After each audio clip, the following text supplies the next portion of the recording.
Blessed Silas V, yun para sa Karawan, Maribel Celis, Dario Aude, at Evangeline Aude. Tayo po ngayon ay nasa ika-4 na simbang gabi. Ang mapupuno po sa pananamisa ngayong umaga ay si Reverend Father Julius Marcos OAR. Isipin po ba?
Panalangin para sa ating family sponsor sa pagsisindi ng pakatlong kandila ng Advento, ang kandila ng kagalakan. Panginoong Yesus, sa pag-iilaw ng kandila ng kagalakan, itinataas namin sa iyong pamilya, Arboleda at Relencio, Celine Barredo, ni Alisa Aguilar, pati na rin ang lahat ng mga pamilyang naririto. Pagpalain mo sila at ang kanilang tahanan upang mapuspos sila ng kagalakang nagmumula sa iyo. Kagalakang hindi nawawala kahit sa gitna ng pagsubok, kagalakang nagpapalakas ng loob, kagalakang nagbibigay pag-asa, at kagalakang nagdadala ng liwanag sa iba. Gawin mo silang halimbawa ng pusong marunong magpasalamat at maging saksi ng tunay na kagalakan habang naghahanda sa pagdating ng ating Panginoon. Amen.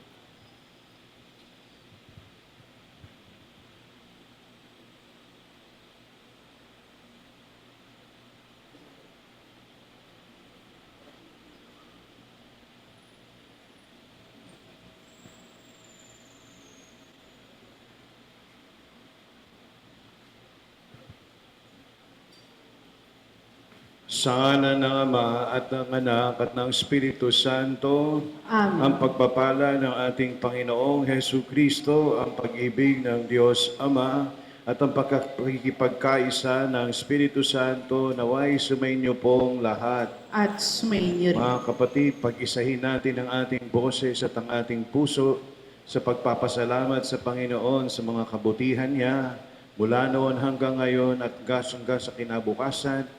Kaya simulan natin ang pagsasamba sa Kanya nang may pagsisisi sa ating puso. Sariwain muna natin ang ating mga nagawang pagkakasala para ihingi ng tawad sa Panginoon. Mapagkumbaba po nating aminin, inaamin ko sa makapangyarihan Diyos at sa inyo mga kapatid na lubha kong nagkasala sa isip, sa salita at sa gawa at sa aking pagkukulang. Kaya isinasamo ko sa mahal na Birheng Maria, sa lahat ng mga anghel at mga banal, at sa inyo mga kapatid na ako'y panalangin sa Panginoong ating Diyos. Kaawaan po tayo ng makapangyarihan Diyos. Patawarin po tayo sa ating mga kasalanan at patnubayan tayo sa buhay na walang hanggan. Amen.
Papuri sa Diyos sa kaitaasan.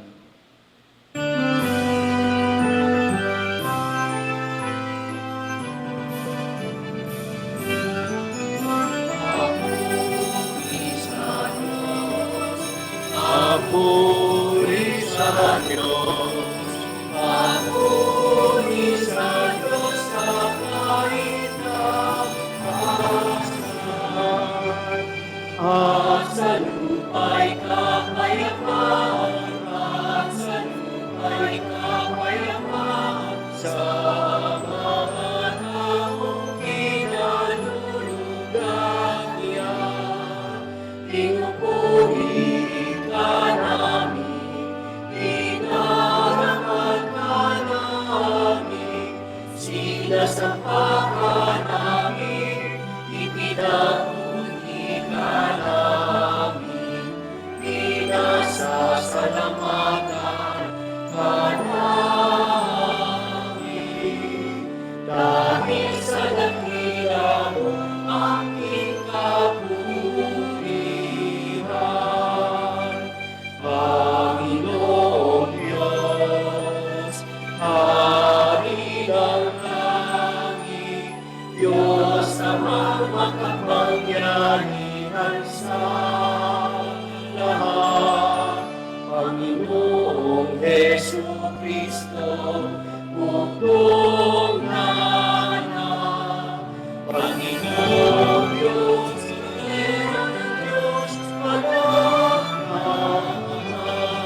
Manalangin po tayo.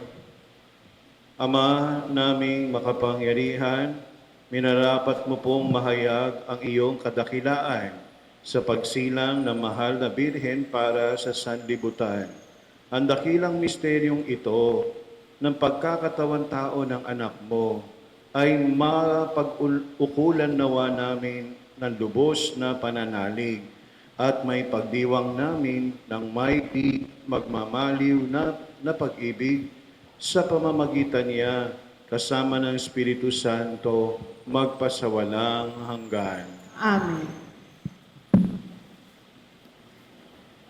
Binigyan ng Diyos si Manoah at ang kanyang baog na asawa ng isang anak na ang pangalay Samson, na kalaunay nagpalaya sa Israel mula sa mga Filisteo. Hawig ng kwentong ito ang kwento ng pagsilang kay Juan Bautista. Pagbasa mula sa aklat ng mga hukom. Noong mga araw na iyon, sa bayan ng Sora, ay may isang lalaking Manoa ang pangalan, kabilang sa lipi ni Adan. Ang asawa niya ay hindi magkaanak. Minsan, napakita sa babae ang anghel ng Panginoon at sinabi, "Hanggang ngayon wala kang anak. Ngunit hindi magtatagal, maglilihi ka at manganganak. Mula ngayon ay huwag kang iinom ng anumang uri ng alak, nititikim na anumang bawal na pagkain. Kung maipanganak mo na siya, huwag mong papuputulan ng buhok, pagkat mula pa sa kanyang pagsilang ay itatalaga na siya sa Diyos. Siya ang magsisimulang magligtas sa Israel mula sa mga Pilisteo." Ang babae lumapit sa kanyang asawa at ang kanyang sinabi, "Napakita sa akin ng isang propeta ng Diyos, parang anghel. Kinikilabutan ako.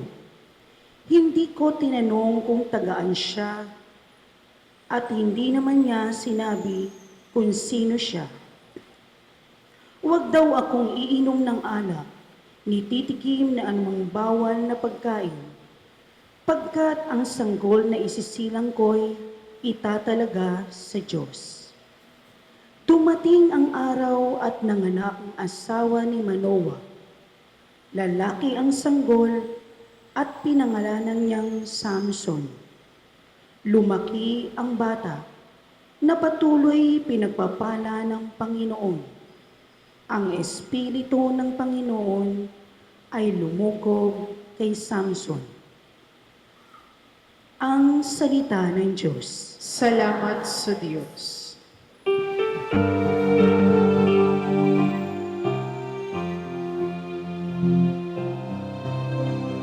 Lagi kong papupurihan ang iyong kapangyarihan. Lagi kong papupurihan ang iyong kapangyarihan. Ikaw nawa ang moob ko at ligtas na kakanlungan, matatag na kublihan ko at matibay na sanggalan. Sa lahat ng masasama, O Diyos, ako'y ipaglaban. Lagi kong papupurihan ang iyong kapangyarihan. Panginoon, sa iyo ko inilagak ang pag-asa. Maliit pang bata ako, sa iyo'y may tiwala na. Sa simula at mula pa, wala akong inasahan. Mag-iingat sa sarili, kundi tanging ikaw lamang. Lagi kong papupurihan ang iyong kapangyarihan. Pagkat ikaw, Panginoon, ay malakas at dakila, ang taglay mong katangiay ihayag ko sa madla. Sa pulpa sa pagkabata, ako'y iyong tinuruan. Hanggang ngayon, sinasambit ang gawa mong hinangaan.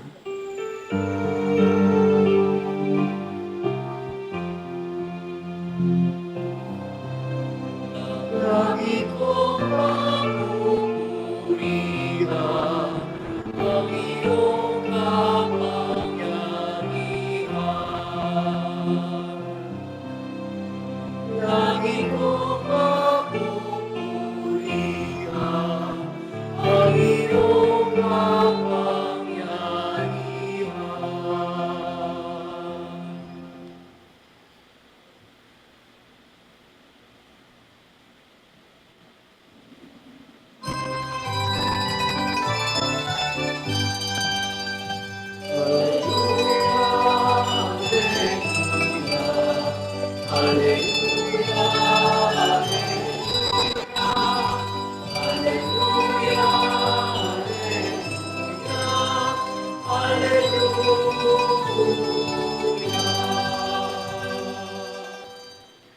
Sanga kang ugat ni Hese, taga-akay ng marami. Halina't tubusin kami.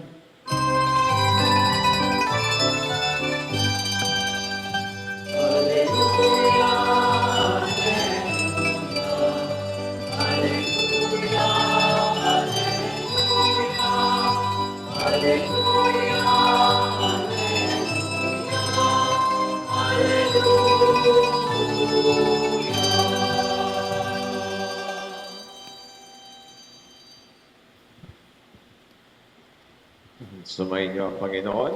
At sumainyo rin. Ang mabuting balita ng Panginoon ayon kay San Lucas. Papuri sa iyo, Panginoon.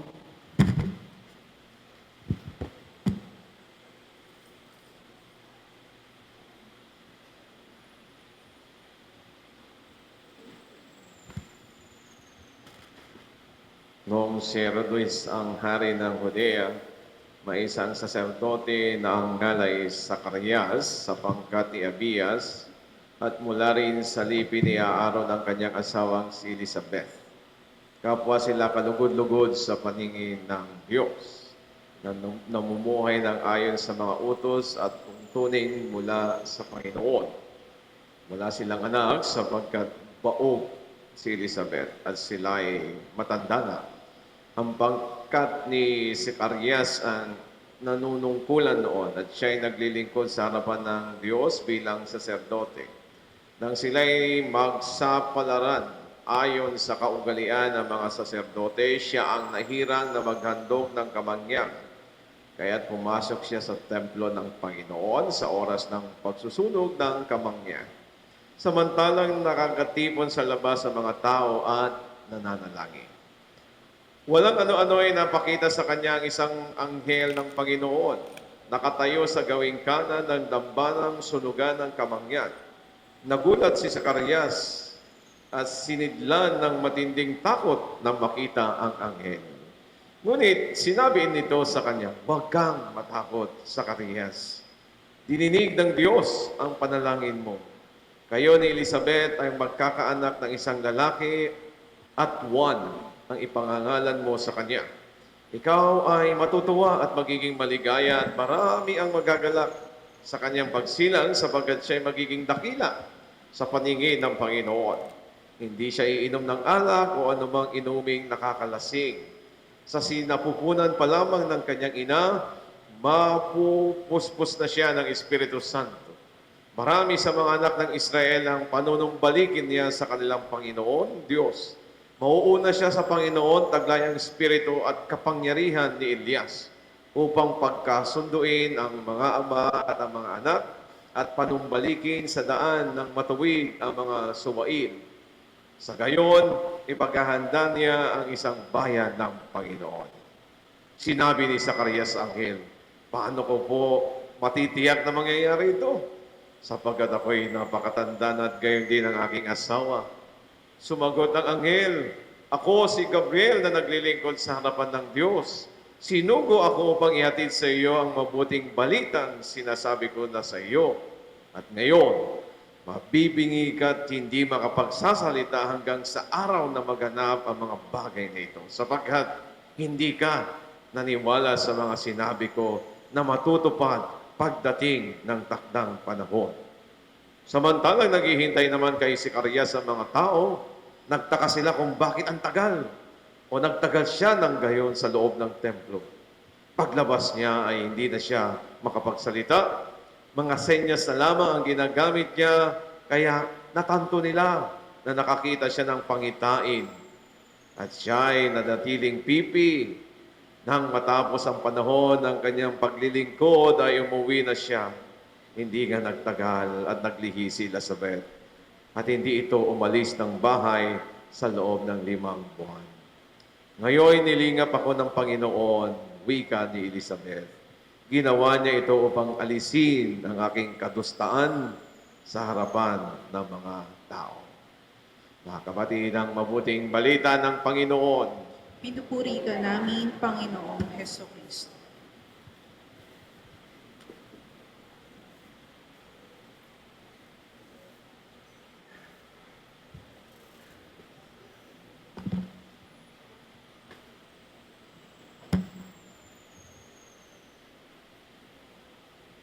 Magandang umaga po sa inyo lahat. Kapusta na po kayo? Meron na kayong Christmas bonus? Ay, nako, kailan ba darating yan? Ibigay mo na, no? Mga kapatid, tayo nagagalak na nagkatipon muli at binigyan tayo ng pagkakataon ng Diyos na makapagsamba sa Kanya at makapagpuri at makapagpasalamat sa Kanyang mga kabutihang pinagkaloob po sa atin. Maring hindi pa natin natatanggap yung ibang mga regalo, sa mga susunod na araw tayo umaasa na meron tayong mga regalo, especially mula sa Diyos. Kaya, nakakatuwa din tignan kasi ang dami ho sa inyo, papansin ko ay iba ay galing pa sa trabaho, no? At hindi pa natutulog. Ang iba naman ay nagpuyat, pero kahit napuyat at magtatrabaho pa ngayong umaga, ay pumarito pa rin. Kahit na ang lakas ng hatak, ng antok, ng sarap ng lamig ng panahon, at para matulog pa at humilata sa ating mga pinagkakahigaan. Pero nakikita kayong pagsusumikap ninyo na pumunta rito para para ialay ang oras na ito sa ating Panginoon. Inilalaan nyo itong mga sakripisyo bilang handog nyo sa ating Panginoon. Ang iba ho sa inyo, lalo na yung mga senior citizen na at may karamdaman, ay naririto at pumilit talagang makiisa sa ating panalangin para samahan ho tayong magdasal. Hindi lang po para sa kanilang mga intensyon, kundi para sa intensyon ho nating lahat. Kaya salamat sa Panginoon sa pagbibigay niya sa atin ng pagkakataong magkaroon tayo ng personal na karanasan sa pagmamahal ng Diyos. Alam niyo mga kapatid, sa ating ebanghelyo at sa pagbasa, unang pagbasa, narinig natin ang personal na karanasan ng mga taong nabanggit sa ebanghelyo at sa unang pagbasa ng pagmamahal ng Diyos. Yung narinig ho ninyo ngayon sa unang pagbasa ay halos pareho po sa ating ebanghelyo na kung saan ho si Manoah ay wala hong anak, no? At ganun din ang narinig natin kay Zacarias, no? Kaya lang, no, ito namang kanyang asawa ni Manoah ay nagkaroon ng pangitain, nagpakita sa kanya ang anghel. So naranasan niya ng personal ang kabutihan ng Diyos sa pagpapadala ng anghel. Ganon din po ang narinig natin kay Zacarias. Mas maganda pa ngayon kay Zacarias kasi arkanghel, no? Mas mataas na anghel ang pumunta kay Zacarias. At si Gabriel, pinakilala niya, sabi dito, sinabi ni Zacarias sa anghel, sinabi dito, ako si Gabriel na naglilingkod, no, sa harapan ng Diyos. So yung naglilingkod sa harapan ng Diyos, arkanghel, ay pumunta kay Zacarias. At anong sinabi ng anghel doon kay Manoah, doon sa asawa ni Manoah, sa unang pagbasa, sabi ngayon, hanggang ngayon wala ka pang anak. So matagal nang walang anak. Matagal na nilang dinadasal ni Manoah at ang bisis niya na magkaanak sila. Sapagkat nung panahon na yon, ang walang anak, ibig sabihin ay sinumpa ka ng Diyos. Nakakaawa, no? Kung ang mga mag-asawa ay walang anak, habang buhay nilang papasarin hanggang kamatayan, no, ang tingin ng mga tao na nagsasabing sinumpa kayo ng Diyos. Pero dito sinabi ng anghel, ganun din naman ang nangyari kay Zacarias, matagal na wala silang anak. No, kung tutuusin, wala na sa edad ng pagbubuntis si Isabel, yung asawa ni Zacarias. So malamang nasa 60 o 70 years old na itong babaeng ito. Pero balikan natin itong unang pagbasa, ang sabi sa kanya, ngunit hindi magtatagal, sabi niya dun sa asawa ni Manoah, maglilihi ka at manganganak. Pangako na, anghel na, nangako sa kanya. Mula ngayon ay huwag kang iinom ng anumang alak. Ganoon din po ang sinabi naman nitong arkanghel kay Zacarias. Sabi niya dito, mabubuntis ang iyong asawa. At kapag nanganak yan, huwag mong paiinumin ng alak. Yan ang sinabi ho dito. Pareho kung tutuusin. Ano? At sabi dito sa unang pagbasa, doon sa asawa ni Manoah, huwag niyong painumin ng anumang alak o titikim ng anumang bawal na pagkain. Kung may panganak mo na siya, huwag mong paputulan ng buhok pagkat mula pa sa kanyang pagsilang ay itatalaga na siya sa Diyos. Ganon din po ang sinabi dito kay Zacarias, itatalaga ang iyong anak at siya ang magtuturo sa ating Mesiya. Kaya pareho sila nakatanggap ng personal ho yun ha, na karanasan ng pagmamahal ng Diyos, ng kabutihan ng Diyos, ng awa ng Diyos dahil nagdurusa yung pamilyang ito dahil sila ay tinitingnang isinumpa ng Diyos. Kaya mga kapatid, pumasok. Kailan po ba ito nangyari ito? Dito sa ating ebanghelyo, nangyari yung pagtatagpo niya, makita ni Zacarias, ang anghel, nandun po siya sa loob ng simbahan, o templo o sambahan. At bakit hindi narinig ng tao at nakita yung pagpapakita ng anghel? Kasi po, doon po siya pumasok sa may loob na kung saan nandun po yung banal. Parang ganito po, nandito yung mga tao para bang pabasbas. Pagkatapos ito ay merong isang harang na kung saan may pader na makapal na hindi makikita at maririnig kung anong nangyayari sa loob. Pero yung nasa loob niyan ay banal na lugar dahil nandun po yung altar at nandun din po yung banal na banal, pinakabanal ho yung natawag natin doon Blessed Sacrament. Doon ho nangyari yun, mga kapatid, sa loob ng templo, loob-looban ng templo, habang ang mga tao ay naghihintay. Kaya pumasok si Zacarias na walang kamuang-muang na makikita niya pala ang anghel ng Diyos, arkanghel pa. At magbabalita sa kanya. Sabi sa kanya ng arkanghel, ikay magiging maligaya, matutuwa ka, sapagkat ang iyong, sabi ito, huwag kang matapos sa Kristo, dininig ng Diyos ang panalangin mo. Pinakinggan ng Diyos ang panalangin mo. Magbubuntis ang misis mo. Magkakaanak ka ng isang lalaki. O yun. Yan ang pangako sa kanya. Abay, siyempre pumasok po siya sa templo ng masaya. Kaya nga lang ho, lumabas siya ng templo, malungkot. At may saya. Masaya dahil may anak na siya. Pero malungkot dahil siya hindi makapagsalita. Pumasok siya na excited, no? At lumabas siya ng medyo may disappointed. Bakit to? Sapagkat sa loob, nung yung maranasan niya na ang presensya ng Diyos, nagduda siya. Hindi naman siya naging masamang tao, pero nag-alangan siya sa sinabi sa kanya ng anghel. Na dapat hindi siya nag-alangan. Bakit siya dapat hindi mag-alangan? Kasi naisulat na yan sa lumang tipan.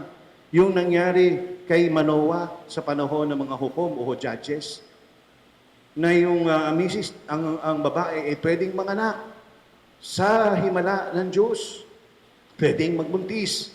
Kahit na mukhang imposible na sa mata ng tao. Bakit ganon si Zacarias? Nabiyayaan ka na, pinagdudahan mo pa. Binigyan ka na ng pagkakataon, makausap ang Diyos. Kung tutuusin, hindi niya pinagdudahan yung anghel eh. Pwede niya sabihin, kung ikaw nga talaga ang tunay na arkanghel, baka mamaya demonyo ka. Pakita mo sa akin na talagang bago ako maniwala sa sabihin mo. Pero hindi, naniwala siya na siya ang arkanghel. Pero ang tinatanong niya, sabi niya dito, paano matitiyak na mangyayari ito? Kino-question niya. At sabi niya, sapagkat ako'y napakatanda na at gayon din ang aking asawa. Meron siyang prinsipyo na pinanghahawakan na pag matanda na at wala na sa edad ng panganganak, ay hindi na manganganak kahit ano pang himala. Siyempre, nalungkot ang arkanghel. Kaya ang sinabi sa kanya ng arkanghel, hindi ka makapagsasalita. Pagkatapos na to, ay hindi ka makapagsasalita. Pero alam niyo, napakaganda, hindi na dismaya yung anghel, nasisirain niya yung plano ng Diyos. Hindi. Hindi ho ganun ang Diyos. Na kapag nadismaya na, ayoko na. Huwag na tayo matuloy. Kasi ganito ka eh. Pero ito yung Diyos, hindi. Tutuloy ko ang plano. Magkakaroon ka pa rin ng anak. Kahit na pinagdudahan mo ako. Kaya mga kapatid, ito po ay mensahe sa atin ng Panginoon.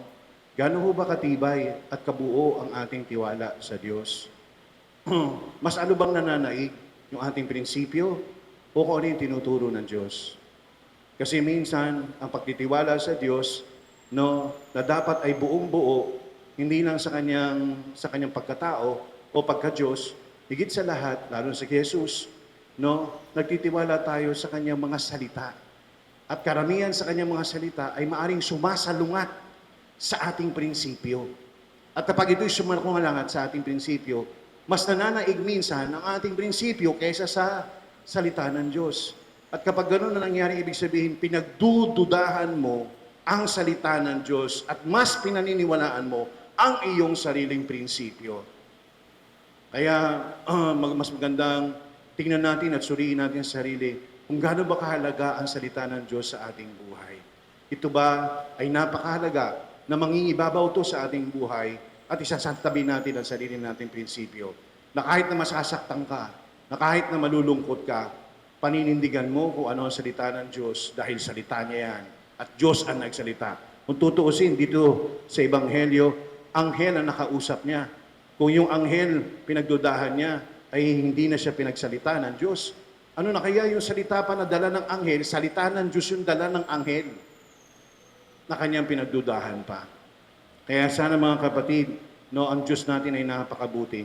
Nakakaranas tayo ng personal na presensya ng Diyos sa ating buhay. Alam niyo mga kapatid, ganun din si Zacarias, baka mamaya sabihin, bakit siya lang?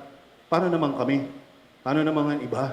Sana all, no, kung siya ay nabiyayaan, pinakinggan, pinagpasensyahan ng Diyos sa kabila ng kanyang pagdududa, sana lahat naman kami. Oo, nakakaranas din mo tayo ng kabutihan ng Diyos. Mga kapatid, bago pa kinausap ng anghel, arkanghel, si Zacarias, abay marami nang naranasan ng kabutihan ng Diyos. Isa pa lang, itong si Zacarias ay isang pari, isang saserdote. Abay isang malaking karangalan na yan, na ikaw ay biniyayaan ng pagiging isang pari na pwede kang makapunta sa altar ng Diyos, mapalapit ka sa Panginoon. At noong panahon na yon, mga kapatid, siya ang nabunot na mag-iinsenso doon sa banal na balal. Doon pakakapasok sa loob at mag-iinsenso. Alam niyo po, sa buhay ng mga pari ng panahon na iyon, baka isang beses o 2 beses ka lang pwedeng makapasok doon at mag-insenso na ikaw lang mag-isa para sa harapan ng Diyos. At ano pong ginagawa para nag-iinsenso? Sa pag-iinsenso, yung apoy ho ay ibig sabihin presensya ng Diyos. Kaya nakikita nyo kami nag-iinsenso. Yung apoy ay presensya ng Diyos. At yung usok ay panalangin ng taong tinatanggap ng Diyos. Kaya pag nag-iinsenso kami, yung ibig sabihin ay panalangin natin, ay tinataas natin sa Diyos. Kaya malaking karangalan yun, na nabunot ang kanyang pangalan. Malamang sa katandaan niya, ngayon pa lang siya makakapasok. At ibig sabihin, abay malaking ano yun ha, malaking biyaya mula sa Diyos. Alam niyo mga kapatid, so doon makikita mo pa lang, sa atin maraming tayong biyaya. Araw-araw napakaraming biyaya ng Diyos. Yung imulat mo lang ang mata mo at makita mo sarili mo at makita mo mahal mo sa buhay na buhay ka pa, ay dami mo na dapat ipagpasalamat. O ililista mo lahat yan, kukulangin ng libro para maisulat ang lahat na dapat mo ipagpasalamat araw-araw. Yung humihinga ka pa lang, bawat segundo, bilangin mo yan, no, na iyong hinihinga sa isang araw at sa isang oras o sa isang taon. Bawat paghinga mo ay buhay. Dahil kung hihinto ka huminga, mamamatay ka. Bilangin mo lahat yan at ang dami mong pagpapasalamat. Hindi lang yan sa paghinga, pati sa iyong tenga, lahat na naririnig mo, lahat na nakikita mo, lahat na nararamdaman mo, lahat ng ito ay biyaya ng Diyos. At doon nakakaranas tayo ng personal na karanasan ng pag-ibig at pagmamahal ng Diyos. At dito sana pinahalagahan yon ni Zacarias. Sana ipahalagahan din po natin, mga kapatid. Bakit ko po sinasabi yan? Sapagkat, gaya na nasabi ko, halimbawa, isa sa personal na karanasan natin ng presensya ng Diyos ay sa sakramento ng misa. Kung si Zacarias pumasok ng templo, masayang-masaya, makakausap niya ang Diyos, at hindi niya akalain, mapapakita pa ang anghel. Bonus na sa kanya yon. At babalitaan siya magkakaanak. Abay tayo na magkakaroon ng pagkakataong sumamba sa Panginoon dito sa altar. Hindi ho lahat. Hindi ho lahat ng bansa ay nabibihayaan ng presensya ng Diyos. Isang malaking Malaking biyaya ho yan na si Jesus ay bababa sa atin. Sana pagpasok natin ng templo, tayo pagdating dito excited, pag-uwi natin, sana hindi katulad ni Zechariah malungkot. Sana pag-uwi natin masaya, mas lalo tayo masaya. Papasok tayo ng templo na may paniniwala sa Diyos. Sana pag-uwi natin, mas malaki pa yung tiwala. Napapasok tayo sa templo na dati tayo mapanira. Sana paglabas natin na maging matulungin na tayo. Papasok tayo ng templo na dati tayo mabisyo. Sana paglabas ay disiplinado na tayo. Papasok tayo ng simbahan, makakaharap ang si Jesus.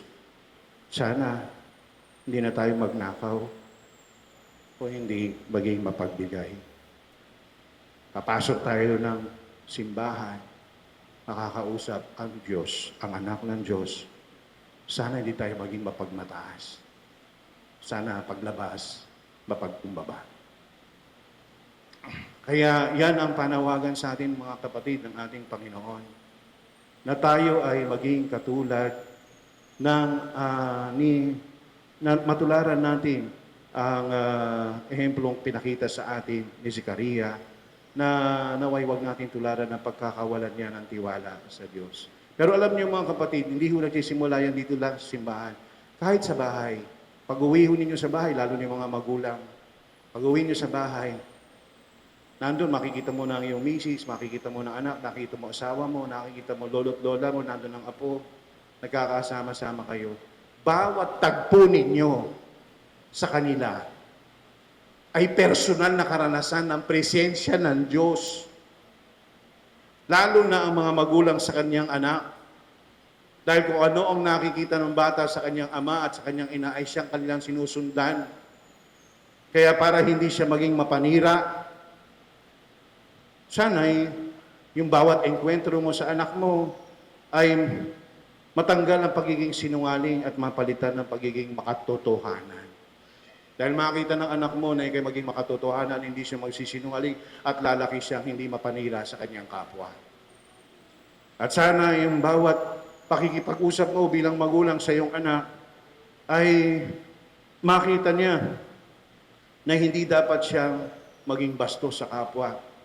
Dapat matuto siyang maging magalang. Pumapasok siya sa templo. At anong templo yun? Yung templo ng pakikipag-usap ninyo bilang magulang at ama, bilang mag-anak. At sa bawat pag-uusap, sana'y ang makita niya ay magulang na hindi maramot. Para sa bawat pakikipag-usap niya sa iyo, ay matuto siya maging mapagbigay at hindi magnanakaw sa kanyang paglaki. At sa bawat ng bawat bata sa kanilang magulang, sana naman ay makita nila ang Diyos at hindi yung pagiging makasarili ng magulang, kung hindi para matutunan nilang maging makadiyos at mapagkumbaba. Ito po mga kapatid, at paano natin magagawa yan? Sasabihin ng mga magulang, paano kung magagawa yan? Tandaan nyo, bawat inkwento sa mga kabataan, sa inyong mga anak. Kasi binigay yan sa iyo, yung anak na walang nalalaman, bilang sanggol, wala pa sila laman. Ikaw ang magbibigay ng kanyang kaalaman. At kung yung binigay mo ay pagdududa, ang lalabasan din ay pagdududa. Lalaki siyang nagdududa.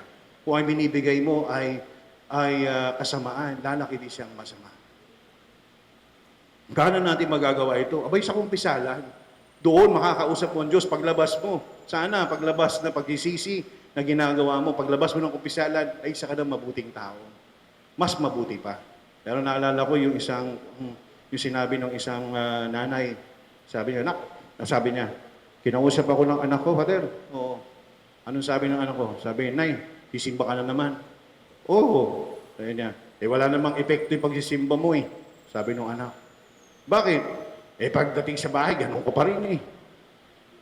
Inisa-isa ng bata. Buti na lang maganda yung usapan nila ng bata. Yung matapat, yung hindi natatakot, may openness, no? Siguro pinalaki ng nanay yung anak niya na merong ganong klaseng usapan. Kaysa naman nagtatahimikan lang. Sabi niya, ganyan ka pa rin, Nay. Isimba ka nga, pero hindi ka naman gano'n. Sabi ng nanay, ako din interesadong makinig. Anong sinagot mo sa anak mo? Sabi niya, Sabi ko sa anak ko, anak, abay magpasalamat ka at nagsisimba ako. Dahil kung hindi ako magsimba, mas masahol pa ako. Kaya ako nahihirapan ka na ngayon, mas mahihirapan ka kung hindi ako magsisimba. Sabi ng anak, ay, salamat sa Diyos, buti na lang pa. Sige na, magsimba ka na, kasamahan pa kita. No? Kaya mga kapatid, magtulungan ho tayo. Mahirap po ang buhay. Nais ho natin na mapasalamatan ng Diyos at makatanggap tayo ng biyaya sa Kanya. Pero itong biyaya at pagmamahal at pagmamalasakit sa Diyos ay magsisimula ho sa atin at sa ating pamilya. At yan po ang nakita natin sa magpamilyang Manoah at Zechariah. Naway ang inyong pamilya din ay maging daluyan ng pagmamahal at awa ng Diyos. Tumayo na po tayo lahat at ipagpatuloy na po natin ang ating pagsamba sa ating Panginoon. Dumudulog tayo sa kabutihang loob ng ating Ama na kailanmay hindi magmamaliw. Sa tamang panahon, Kanyang ipagkakaloob ang mga adikain at pangarap ng Kanyang bayan. Manalangin tayo, Amang mapagmahal, biyayaan mo kami. Amang mapagmahal, biyayaan mo kami.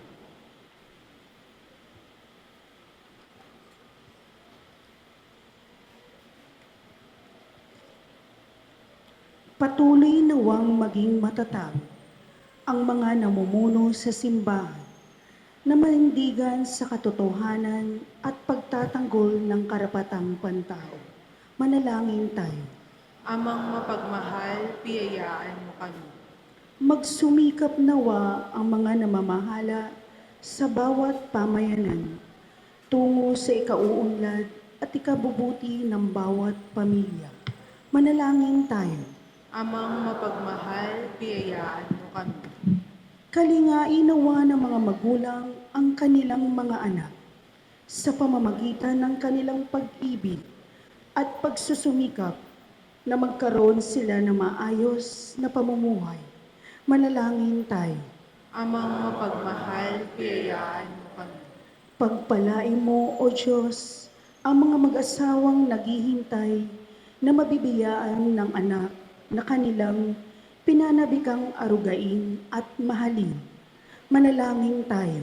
Amang mapagmahal, biyayaan mo kami. Patuloy mo, O Diyos, sa buhay na walang hanggang, ang mga kapatid naming yumauna. Manalangin tayo. Amang mapagmahal, biyayaan mo kami. Sa ilang sandali ng katahimikan, ating ipanalangin ang mga pangangailangan ng ating pamayanan, pati na rin ang ating pansariling kahilingan. Manalangin tayo. Amang mapagmahal, biyayaan mo kami. O Ama, patuloy mo po na ba ang biyayaan ang iyong sambayanan at sa pagtanggap namin ng mga kaloob mo, kami rin naway magsilbing biyaya at mukha ng kagandahang loob mo. Hinihiling po namin ito sa iyo sa pamamagitan ni Kristo, aming Panginoon. Amen.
Manalangin po tayo, mga kapatid, upang itong ating paghahain ay kalugdan po ng ating Diyos, amang makapangyarihan.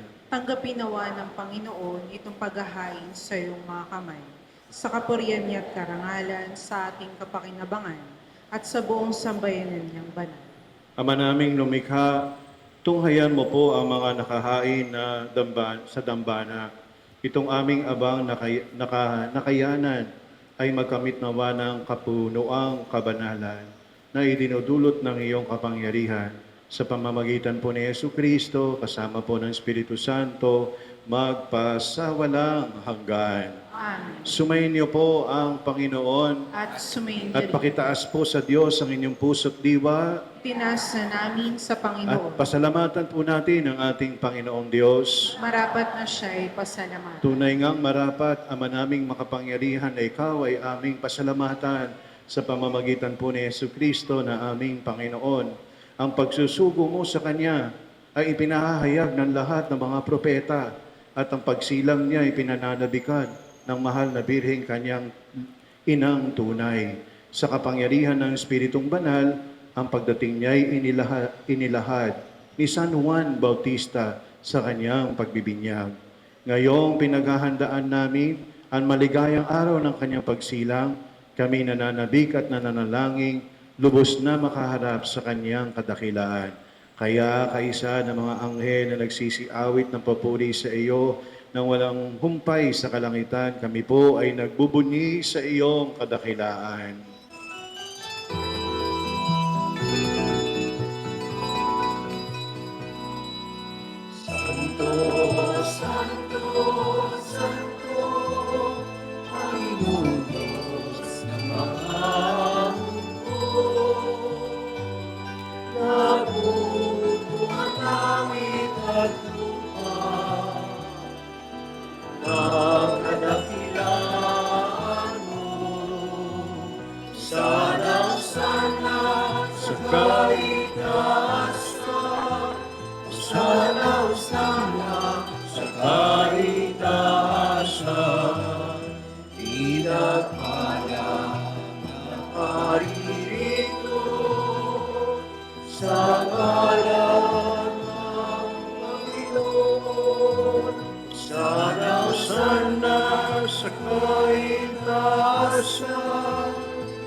Hosana sa kaitaasan.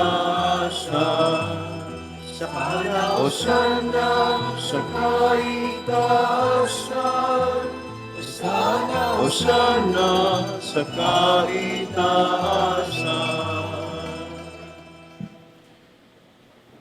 Ama naming banal, ikaw ang bukal ng tanang kabanalan. Kaya't sa pamamagitan ng iyong Espiritu, gawin mo pong banal ang mga kaloob na ito upang para sa amin ay maging katawan at dugo ng aming Panginoong Jesucristo.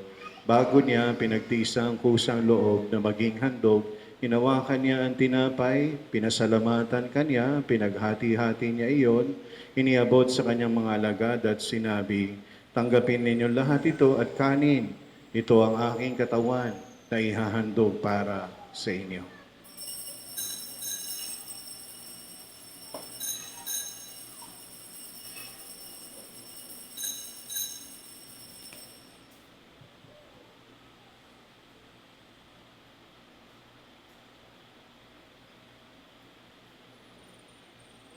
At gayon din naman noong matapos ang hapunan, hinawakan naman niya ang kalis at muli kanyang pinasalamatan. Iniabot niya ang kalis sa kanyang mga lagad at sinabi, "Tanggapin ninyo lahat ito at inumin. Ito ang kalis ng aking dugo ng bago at walang hanggang tipan, ang aking dugo na ibubuhos para sa inyo at para sa lahat sa kapagpapatawad ng mga kasalanan. Gawin ninyo ito sa pag-alaala sa akin."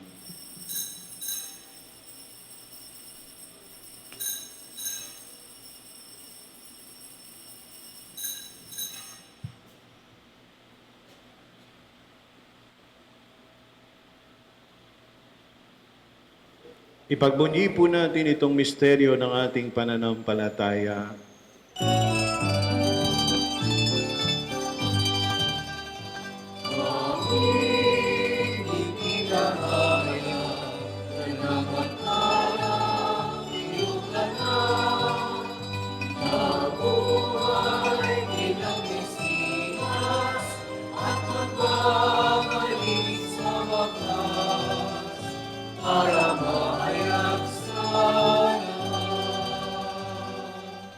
Ama, ginagawa po namin ngayon ang pag-alaala sa pagkamatay at muling pagkabuhay ng iyong anak. Kaya't iniaalay po namin sa iyo ang tinapay na nagbibigay buhay at ang kalis na nagkakaloob ng kaligtasan. Kami po ay nagpapasalamat dahil kami iyong minarapat na tumayo sa harap mo para maglingkod sa iyo. Isinasapong po namin kaming magsasalo-salo sa katawan at dugo ni Kristo ay mabuklod sa pagkakaisa sa pamamagitan ng Espiritu Santo.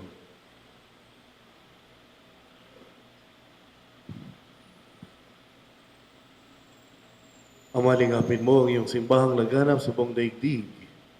Puspusin mo kami sa pag-ibig.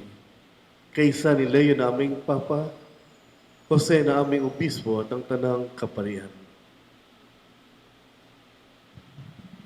Malalahanin mo rin, mga kapatid naming naimlain na may pag-asang sila'y muling mabubuhay, gayon din ang lahat ng mga pumanaw. Kaawaan mo sila at patuloyin sa iyong kaliwanagan. Kaawaan mo at pagintapatin kaming lahat na makasalo sa iyong buhay na walang wakas. Kay Sana Malabireng Maria na Ina ng Diyos, kay San San Jose na kanyang esposo, kay Sana mga apostol at ang lahat ng mga banal na namuhay dito sa daigdig ng kalugod-lugod sa iyo. May pagdiwang nawa namin ang pagpupuri sa ikararangal mo sa pamamagitan ng iyong anak na aming Panginoong Hesukristo. Sa pamamagitan ni Kristo, kasama niya at sa Kanya, ang lahat ng parangal at papuri ay sa iyo, Diyos amang makapangyarihan, kasama ng Espiritu Santo, magpa sa walang hanggan.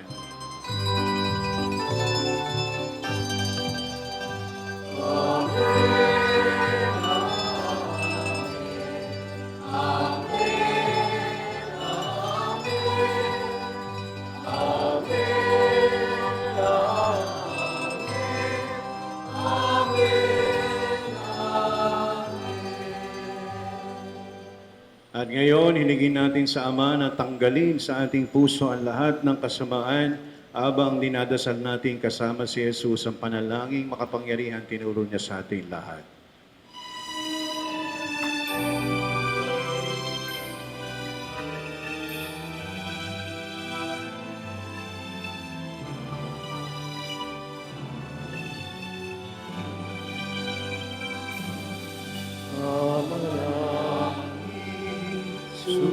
Sumasalangit ka, sambahin ang ngalan mo,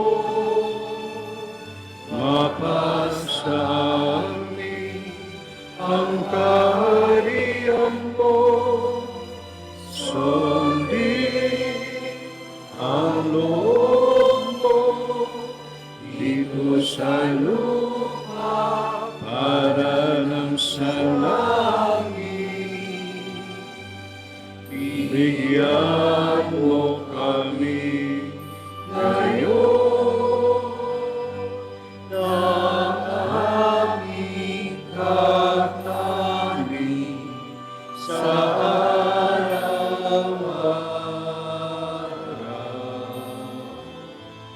At huwag tawagin mo kami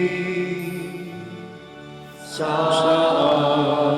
aming mga sala para na pagpapatawad namin sa nagkakasala sa amin.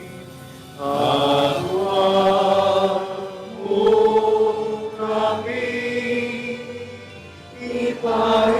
ipahintulot sa tukso at inilaya mo kami sa lahat ng masama. Hinihiling po namin, Ama, na kami ay iadya sa lahat ng masama. Pagkalooban mo po kami ng kapayapaan araw-araw, pakiligtas kami sa kasalanan, at pakilayo ho kami sa lahat ng kapahamakan, samantalang aming pinananabikan ang dakilang araw ng pagpapahayag nitong aming tagapagligtas na si Jesu Kristo. Sapagkat iyo ang kaharian at ang kapangyarihan at ang kapurihan magpakailanman. Amen. Panginoong Hesu Kristo, sinabi mo po sa iyong mga apostol, kapayapaan ang iniiwan ko sa inyo, ang aking kapayapaan ang ibinibigay ko sa inyo. Tungayan mo po ang aming pananampalataya at huwag ang aming mga pagkakasala. At pagkalooban mo po kami ng kapayapaan at pagkakaisa ayon sa iyong kalooban. Kasama ng Espiritu Santo, magpasawalang hanggan. Amen. Ang kapayapaan ng Panginoon ay lagi pong sumainyo At sumainyo na rin. ipagkaloob na ni Jesus ang kapayapaan sa atin. Kaya ibahagi ho natin itong kapayapaan sa isa't isa. Kapayapaan sa inyo lahat.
Mga kapatid, nasa harapan po natin ngayon ang anak ng Diyos, si Yesu Kristo na ating tagapagligtas. Siya po ang kordero ng Diyos na nag-aalis ng mga kasalanan ng sanlibutan. Mapapalad po tayong inaanyayahan sa kanyang piging. Panginoon, hindi ako karapat-dapat na magpatuloy sa iyo. Ngunit sa isang salita mo lamang ay gagaling na ako. Katawan ni Kristo, Amen.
sa ating pag-isip.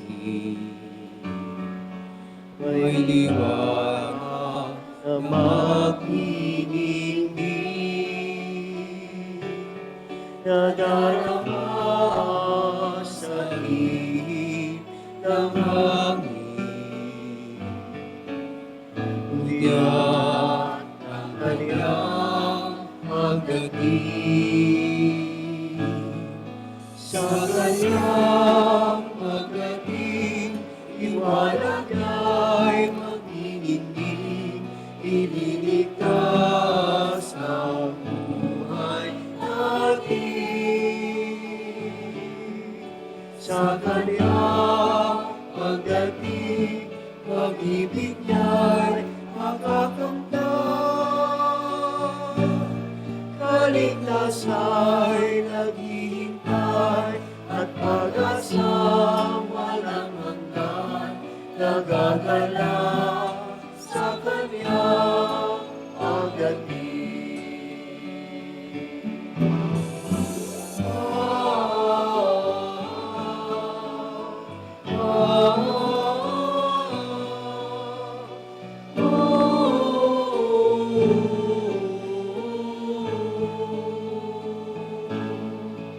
iyan na ang ating sarili,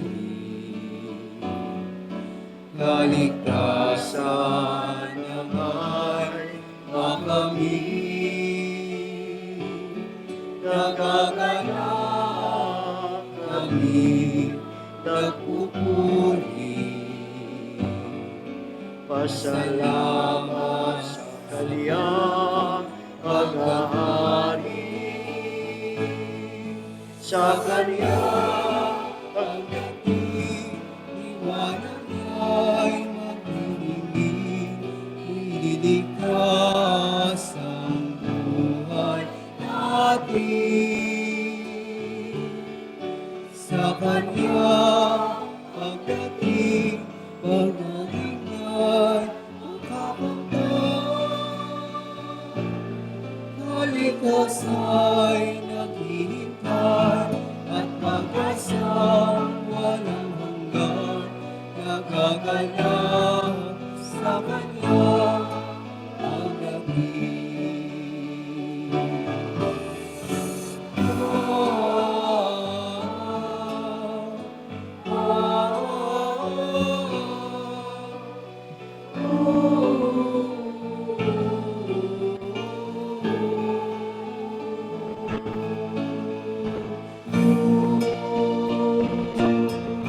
Sa kaniyang pagdating, liwanag niya'y magniningning, ililigtas ang buhay natin. Sa kaniyang pagdating, pag-ibig niya'y makakamtan. Kaligtas ay naghihintay at pag-asang walang hanggan, nagagalak sa kanyang pagdating.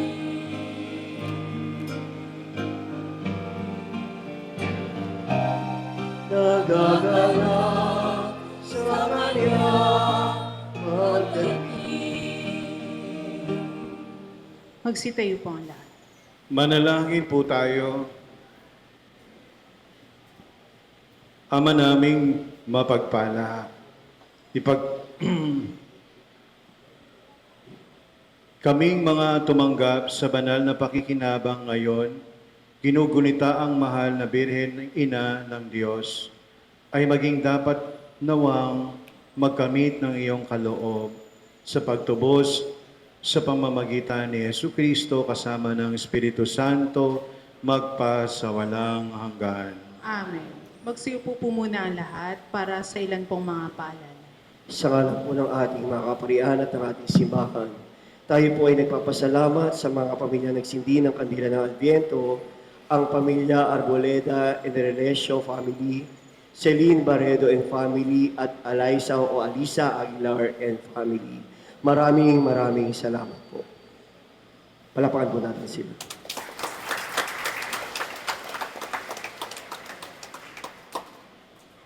Magsitayo po ang lahat. Sumayin niyo po ang Panginoon. At sumainyo rin.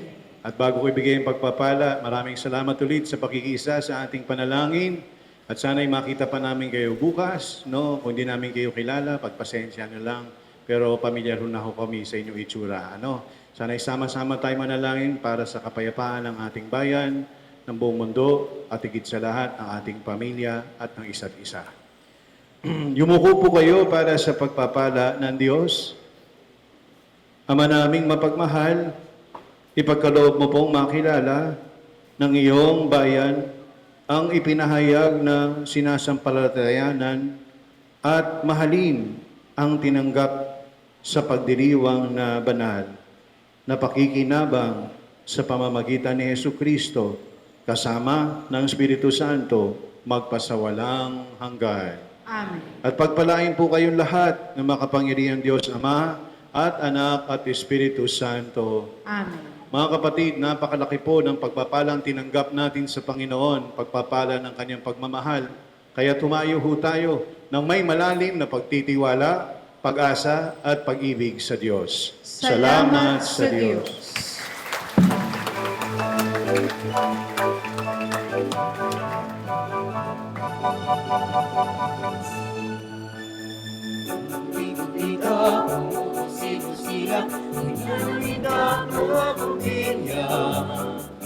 Ikinda-kinda, kukurap-kurap, inaglalawa ng iyong mga mata.